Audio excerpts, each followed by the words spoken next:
Aghori astro TV கண்டு மகிழுங்கள். தர்மத்தின் வழி செல்ல செல்ல கர்மத்தின் வழி குறையும் அப்பா. இந்த வக்ர கிரகங்கள் என்னென்ன முதல்ல நம்ம தெரிஞ்சுக்கணும். வக்ரகங்கள் அடையக்கூடிய கிரகங்கள்னு பார்த்தீங்கன்னா புதன், சுக்கிரன், சனி, செவ்வாய், குரு, இந்த 5 விதமான கிரகங்கள் வக்ர நிலையை அடையும்.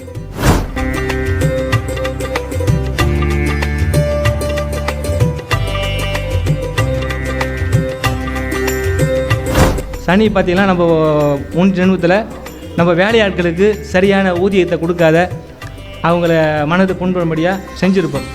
அதனுடைய விளைவாகவே நம்முடைய ஜாதகத்தில் சனி பகவான் வக்கரம் அடைகிறார். சரி, இப்படி வக்கரகதி அடைகின்ற கிரகங்கள் நம்மளுக்கு எந்த மாதிரியான பலன்களை கொடுக்கும்?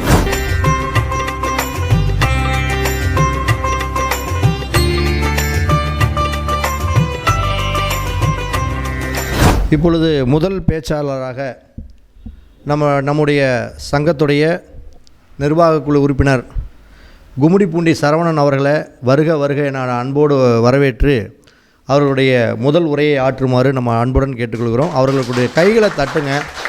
எப்பயுமே ஒரு விழா சிறக்கணுன்னா கை தட்டணும், அதுதான் விஷயம். கை தட்டினா 2 விஷயம் இருக்குது. பணம் வருங்கிறது ஒரு விஷயம் இருக்குது. ஏன்னா கை தட்டுறது அப்படிங்கிறது எப்பயுமே ஒரு விஷயத்தை இப்படி தட்டும் பொழுது நம்மளுக்கு பணம் வரக்கூடிய ஒரு விஷயம் இருக்குது. அதே மாதிரி தூக்கம் வராமல் இருக்கும். 2-3 விஷயம் இருக்குது. அதில் நல்லா நாடி நரம்பெல்லாம் அங்கங்கே வேலை செய்யணும். ஒரு அதனுடைய கால்குலேஷனில் சொல்லுவாங்க. அது மாதிரி சரவணன் ஐயா அவர்களை அவருடைய உரையை ஆற்றுமாறு அன்புடன் கேட்டுக்கொள்கிறோம். சுபாசன்.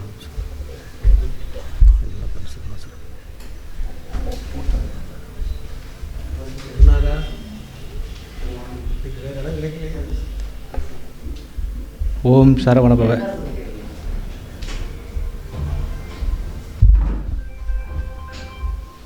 நமது சரவணபவ ஜோதிட அறிவாலயத்தின் 28ஆம் மாத கருத்தரங்கத்திற்கு வருகை புரிந்திருக்கும் ஜோதிட ஆசிரியர் பெருமக்களுக்கும் மற்றும் ஜோதிட ஆர்வலருக்கும் மற்றும் ஜோதிட நண்பர்களுக்கும் சகோதர சகோதரிகளுக்கும் அனைவருக்கும் எனது அன்பான பண்பான வணக்கங்களை தெரிவித்துக் கொள்கிறேன்.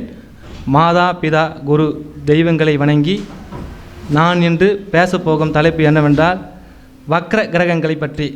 வக்ர கிரகங்கள் ஒருவருடைய ஜாதகத்தில் என்ன மாதிரியான பலன்களை கொடுக்கும் என்பதை பற்றி பேச உள்ளேன். அதாவது நம்ம ஒரு மனித பிறவி எடுத்திருக்கோம். இந்த லோகத்தில் மனுஷனாக ஒரு மனித பிறவி நம்ம எடுத்திருக்கோன்னா இந்த ஜென்மத்திலேயாவது நம்ம ஒரு நன்மையை செஞ்சு கரை தேரணும், இறைவனடி சேரணும். இந்த ஜென்மத்தில் நம்ம யாருக்கையும் எந்த விதமான பாவங்களையோ இதுங்களையோ பாவத்தை பண்ணக்கூடாது. மெயினாக ஒருவருடைய மனசை புண்படாத, ஒருவருக்கு துன்பத்தை விளைவிக்காத, அவங்க நம்மளால் சபிக்கக்கூடிய ஒரு மனது துன்பட்டு நம்மளை சபிக்க கூடாத ஒரு நிலையில் ஒருத்தரை நம்ம புண்படுத்தாத செயல்படணும். எதுவுமே சரி, ஒருத்தர் நம்மளுக்கு நல்லது பண்ணாலும் சரி, நன்மை பண்ணாமல் இருந்தாலும் சரி, தீமையை பண்ணாமல் இருக்கணும். ஒருவருக்கு நம்ம எந்த விதமான தீமையை பண்ணுறோமோ அவங்க எந்த அளவுக்கு நம்ம மனசு இதுவாகி பண்ணுறாங்களோ சபிச்சிட்றாங்கன்னா அதுவே நம்மளுக்கு பின்னாடி ஒரு சாபமாக வந்துடும். அப்படி இந்த வக்ர கிரகங்கள் என்னென்ன முதல்ல நம்ம தெரிஞ்சுக்கணும். வக்ரங்கள் அடையக்கூடிய கிரகங்கள்னு பார்த்திங்கன்னா புதன், சுக்கிரன், சனி, செவ்வாய், குரு, இந்த 5 விதமான கிரகங்கள் வக்ர நிலையை அடையும். வக்கரம்னு பார்த்திங்கன்னா எப்படின்னு பார்த்தீங்கன்னா, இப்போது சூரியனுக்கு மிக அருகாமையில் போக சொல்ல அஸ்தங்கம் அடையும். சூரியனுடைய பவர் ஒளி டைரெக்டாக அது மேலே வர சொல்ல அது வக்கரகதியை அடையும். வக்கரம் என்றால் கிரகம் பின்னோக்கி வரும்னு சொல்லுவாங்க. பின்னோக்கிலாம் ஒரு கிரகம் வராது, அது தன்னுடைய நேர் கதியை தான் சுற்றி வரும். நம்ம இப்போ ஒரு பஸ்ஸில் போயிட்டுருக்கோன்னு வச்சிங்களேன், நம்ம ஒரு பஸ்ஸில் போயிட்டு சொல்ல இன்னொரு பஸ்ஸு நம்மளை ஓவர்டேக் பண்ணோம். நம்ம பார்க்குறது நம்ம பஸ்ஸு பின்னாடி போகிற போல் தெரியும். ஆனால் அந்த பஸ்ஸு முன்னாடி தான் போயிட்டுருக்கோம், நம்மளும் அந்த பஸ்ஸில் முன்னோக்கி தான் போயிட்டு இருப்போம். அது நம்மளுக்கு ஒரு பின்னோக்கி வரப்போல் தெரியும். இதுதான் வக்கரகதியுடைய நிலைமை. அதே சமயத்தில் ஒரு கிரகங்கள் ஒருடைய ஜாதகத்தில் வக்கரகதி ஏன் அடையுதுன்னா, அந்த கிரகங்கள் சார்ந்த உறவுகளுக்கு நம்ம முற்பிறவியில் ஏதாச்சும் ஒரு தீங்கு விளைவிச்சிருப்போம், அவங்க மனது ஏதாச்சும் ஒரு பாவத்தை பண்ணியிருப்போம். அதனுடைய விளைவாக தான் அந்த கிரகங்கள் ரீதியாக நம்ம ஜாதகத்தில் வக்கரகதி அடையுது. அப்படி வக்கரகதி அடையும் போது அந்த கிரகங்கள் அந்த ஜாதகருக்கு கொடுக்கக்கூடிய பலன்கள் என்ன? முதல்ல செவ்வாயை பற்றி பார்ப்போம். செவ்வாய் இப்போ ஒரு ஜாதகருடைய ஜாதகத்தில் வக்கரம் அடையுதுன்னா அவங்க முற்பிறவியில் ஏதாச்சும் சகோதர வழியில் ஒரு அவங்க மனது புண்பம்படியாக அவங்கள நோக்கடிச்சிருப்பாங்க, அவங்களுக்கு ஏதாச்சும் பாவ காரியங்கள் பண்ணியிருப்பாங்க, இந்த மண் சார்ந்த விஷயங்கள் ஏதாச்சும் மோசடி பண்ணி அவங்கள ஒரு துன்பத்துக்கு ஒரு மனது புண்படியில் ஒரு ஏமாற்றிருப்பாங்க. சகோதர வழி உறவுகளில் இந்த சொத்து அதை சரியாக கொடுக்காத அபகரிச்சிருப்பாங்க. அதனால் அவங்க இந்த பிரிவில் அவங்களுக்கு அந்த செவ்வாய்ப்பட்டது வக்கரகதி அடையும் அவங்களுடைய ஜாதகத்தில். அதே போல் பார்த்திங்கன்னா புதன் வந்து பார்த்திங்கன்னா ஒரு அவங்க தாய்மாமன் உறவுகளை முன்ஜென்மத்தில் இதெல்லாம் வந்து முன்ஜென்மத்தில் நம்ம செய்யக்கூடிய இது தான் நம்மளுக்கு அந்த இப்பிறப்பில் வந்து நம்மளுடைய ஜாதகத்தில் அந்த கிரகங்கள் வக்கரகதி அடையுது. அப்படி புதன் சார்ந்து நம்ம தாய் மாமா உறவு வழிகள் நம்ம ஏதாச்சும் முற்பிறவியில் ஏதாச்சும் ஒரு பாவத்தை விளைவிச்சிருப்போம், அல்லது அவருக்கு ஏதாச்சும் ஒரு அவங்களுடைய இதை மனது புண்ணும்படி அவங்களுக்கு ஏதாச்சும் ஒரு பாவத்தை நம்ம பண்ணியிருப்போம். அதனுடைய விளைவாகத்தான் வந்து புதன் நம்மளுடைய ஜாதகத்தில் வக்கரகதி அடையுது. அதே போல் பார்த்திங்கன்னா குரு பார்த்திங்கன்னா நம்மளுடைய முன்ஜென்மத்தில் குரு துரோகம் ஏதாச்சும் பண்ணியிருப்போம், நம்மளுடைய குழந்தைங்களே நம்ம வந்து ஏதாச்சும் ஒரு புண்படுத்தியிருப்போம். இந்த மாதிரி நிலையெல்லாம் நம்ம முன்ஜென்மத்தில் பண்ணதுனால இந்த ஜென்மத்தில் நம்மளுடைய ஜாதகத்தில் கிரகங்கள் வக்கரமடையுது. அதே போல் பார்த்திங்கன்னா சுக்கிரன் ஏன் நம்ம ஜாதகத்தில் வக்கரகதி அடைன்னு பார்த்திங்கன்னா பெண்கள் சார்ந்த வழியில் நம்ம பெண்களுக்கு ஏதாச்சும் துரோகம் பண்ணியிருப்போம். நம்ம முன்ஜென்மத்தில் நம்ம பெண்கள் சார்ந்த விஷயத்தில் ஏதாச்சும் அவங்களுக்கு தவறு விளைவிச்சு துரோகம் பண்ணதுனால நம்மளுடைய ஜாதகத்தில் வக்கரகதியாக வந்து அமையுது. அதே போல் பார்த்திங்கன்னா சனி பார்த்திங்கன்னா நம்ம முன்ஜென்மத்தில் நம்ம வேலையாட்களுக்கு சரியான ஊதியத்தை கொடுக்காத அவங்கள மனது புண்படும்படியாக செஞ்சுருப்போம். அதனுடைய விளைவாகவே நம்மளுடைய ஜாதகத்தில் சனி பகவான் வக்கரம் அடைகிறார். சரி, இப்படி வக்கரகதி அடைகின்ற கிரகங்கள் நம்மளுக்கு எந்த மாதிரியான பலன்களை கொடுக்கும்? இப்போ செவ்வாய் வக்கரம் அடையுதுன்னு பார்த்திங்கன்னா நமக்கு சகோதர வழியில் ஒரு பிரச்சனையை கொடுக்கக்கூடியதாக இருக்கும். இந்த உடல் சார்ந்த ரத்தத்தில் பிரச்சனையை கொடுக்கும். அதே போல் மண்மனை இந்த சொத்து தகராது அதிலெல்லாம் பிரச்சனையை கொடுக்கும். நம்மளுக்கு சரியான ஒரு மண்மனை யோகம் அமையாது, அதில் சார்ந்த பிரச்சனைகள் வந்துகிட்டே இருக்கும். இந்த மாதிரி ஒரு விதி அமைப்பை கொடுத்துரும் செவ்வாய் வக்கரகதி அடைஞ்சால். அதுக்கு என்ன பரிகாரம் நம்ம பண்ணால் அதிலேருந்து நம்ம கொஞ்சம் வெளிப்பாகணும்னு பார்த்திங்கன்னா செவ்வாய்க்குரிய கிழமைகள் செவ்வாய் ஓரையில் 9 விளக்குகள் நவகிரகங்களில் செவ்வாய் பகவானுக்கு நவகிரக சிவன் கோயிலுக்கு சென்று நவகிரகங்கள் இருக்கக்கூடிய செவ்வாய் தென்முகத்தில் தெற்கு நோக்கி இருப்பார். அவருக்கு போயிட்டு காலையில் 6 to 7 வரை வரக்கூடிய செவ்வாய் ஓரையில் 9 அகல் விளக்குகள் தீபம் ஏற்றி செவ்வாய் பகவானை வழிபட இந்த சாபத்திலிருந்து வழிபடலாம். அதோடு மட்டுமல்லாமல் புதன் வக்கரகதி அடைந்தால் எந்த மாதிரி பலனை கொடுக்கும் என்றால், நமக்கு தாய்மாமன் உறவு சார்ந்த வழிகளில் ஒரு நல்ல அந்யோன்யத்தை கொடுக்காது.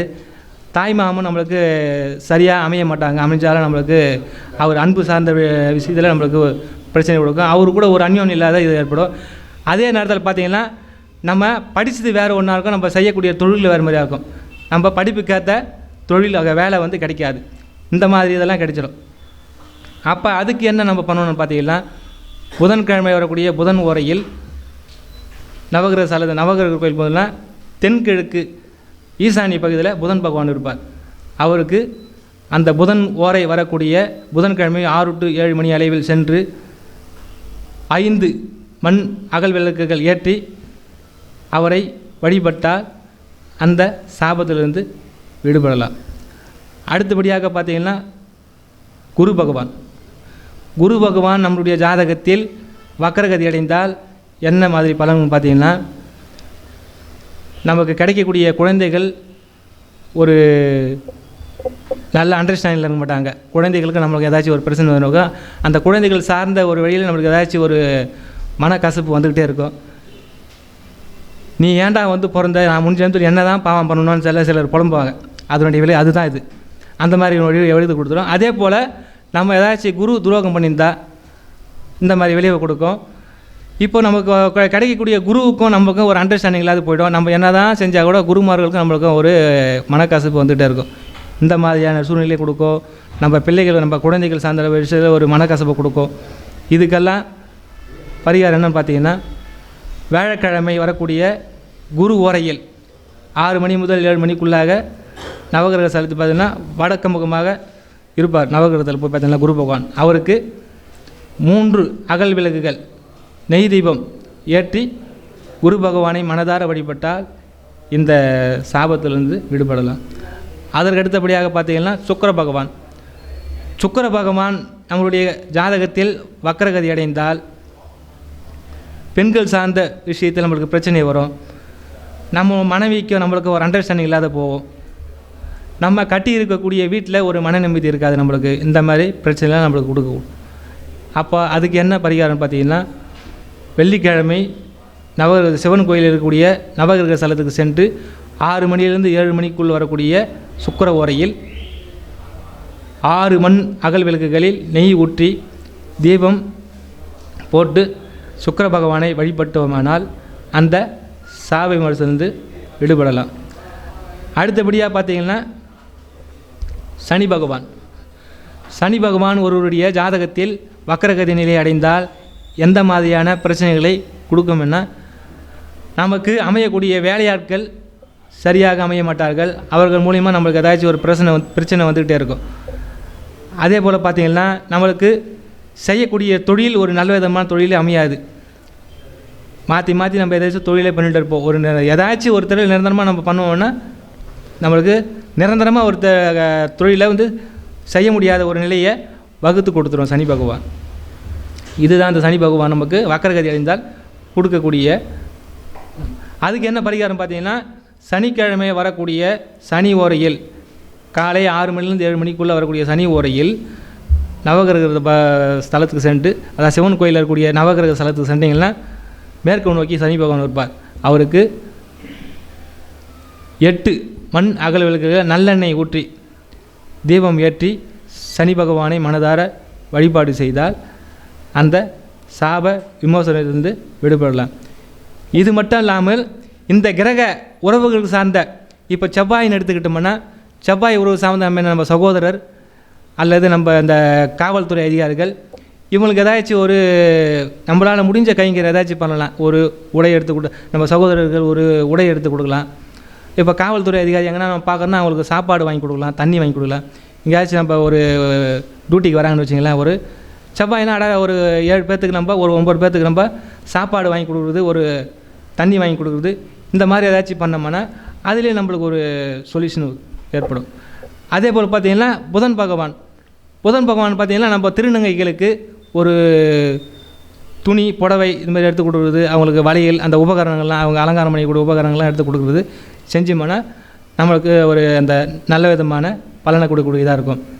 அதே போல் பார்த்திங்கன்னா குரு பகவான், குரு என்றால் குழந்தைகள்னு சொல்லுவோம். நம்ம படிக்கக்கூடிய குழந்தைகளுக்கு ஒரு நோட்டு புத்தகங்களோ ஒரு பென்சில் இந்த மாதிரி ஒரு பொருட்களை வாங்கி தானமாக கொடுக்கலாம். ஒரு பள்ளியில் படிக்கக்கூடிய பசங்களுக்கு, ஒரு ஸ்கூலுக்கே போய்ட்டு கூட நம்மளால் கொடுக்க முடியாத அளவுக்கு எத்தனை குழந்தைகளுக்கு ஒரு நம்ம சக்திக்கு எவ்வளோ முடியுதோ அத்தனை பிள்ளைகளுக்கு நம்ம ஒரு நோட்டு புத்தகங்களோ பென்சில் பேனா இந்த மாதிரி வாங்கி கொடுத்தோம்னா அதனாலே நம்மளுக்கு ஒரு சொல்யூஷன் உண்டு. அதே போல் பார்த்திங்கன்னா சுக்கிர பகவான் கல்யாணம் ஆகாத கன்னி பெண்கள் இருக்காங்க பார்த்தீங்களா, அவங்களுக்கு நம்ம ஒரு வெள்ளி கொலுசு வாங்கி கொடுக்குறதோ, ஒரு புடவை வாங்கி கொடுக்குறதோ, இந்த அழகு சாதன பொருட்கள் வாங்கி கொடுக்குறதோ, இதெல்லாம் வாங்கி கொடுத்தோம்னா இதுவும் நம்மளுக்கு ஒரு சுக்கிர பகவான் அந்த வக்கரகதியிலேருந்து சொல்யூஷன் கிடைக்கும். அடுத்தபடியாக சனி பகவான் இந்த துப்புரவு பணியாளர்கள், இவங்களுக்கெல்லாம் ஊனமுற்றவர்களுக்கு முதியோர் இல்லத்துக்கு போய்ட்டு அவங்களுக்கு ஒரு அன்னதானம் பண்ணுறது, ஊனமுற்றவர்களுக்கு ஏதாச்சும் அந்த உபகரணங்களுக்கு அந்த கால் இல்லாதவங்களுக்கு கால், அந்த 3 சக்கரம் சைக்கிள் அந்த மாதிரி வாங்கி கொடுக்குறது, இதெல்லாம் வாங்கி கொடுக்கலாம். துப்புரவு பணியாளர்களுக்கு நம்ம முடிஞ்ச அளவுக்கு அது காசாகவோ பணமாகவோ அல்லது உணவாகவோ ஏதாச்சும் நம்ம தானம் பண்ணலாம். இப்படியெல்லாம் பண்ணும்பொழுது இதை வக்ரகதியிலேருந்து நம்ம விடுபட்டு ஒரு நற்கதியை அடைய ஒரு வழிவகுத்து கொடுக்கும். நம்ம முன் ஜென்மத்தில் பண்ண அந்த கர்மாவின் பலனாகத்தான் நம்ம இந்த ஜென்மத்தில் ஜாதகத்தில் வந்து இந்த கிரகங்கள் வக்ரகதி அடையுது. சிலருக்கு 1, 3 மேற்பட்ட கிரகம் கூட வக்ரகதி அடையும். அதை நம்ம ஜாதகத்தில் எத்தனை கிரகங்கள் வக்ரகதி அடையுதோ சிம்பிளாகவே நம்ம பெரிய பரிகாரத்துக்கு போவோம். சிம்பிளாகவே இப்போ நான் சொன்ன இந்த சின்ன பரிகாரமாகவே நம்ம போடலாம். இது அல்லாது இன்னும் சில சூட்சமான பரிகாரங்கள்லாம் இருக்குது. அதை நம்ம வந்து அது தனிப்பட்ட அவங்க ஜாதகத்தை ஆய்வு பண்ணி அதுக்கு என்ன பண்ணுறது, அவங்க அந்த கிரகங்கள் நிற்கக்கூடிய ஸ்தானம், ஆதிபத்தியம், சேர்க்கக்கூடிய அந்த கிரகங்கள் எந்த கிரகத்தோடு சேர்ந்துருக்கு, அந்த சேர்க்கை பலன், பார்வை பலன், இதெல்லாம் அனுமானித்து தனிப்பட்ட ஒரு ஜாதக ரீதியாக அனலைஸ் பண்ணி நம்ம சொல்ல முடியும். எனவே இந்த வாய்ப்பை அளித்த குருநாத் அவர்களுக்கு நன்றியை தெரிவித்துக் கொண்டு நன்றி, வணக்கம். அகோரி ஆஸ்ட்ரோ டிவி கண்டு மகிழுங்கள். தர்மத்தின் வழி செல்ல செல்ல கர்மத்தின் வழி குறையும் அப்பா.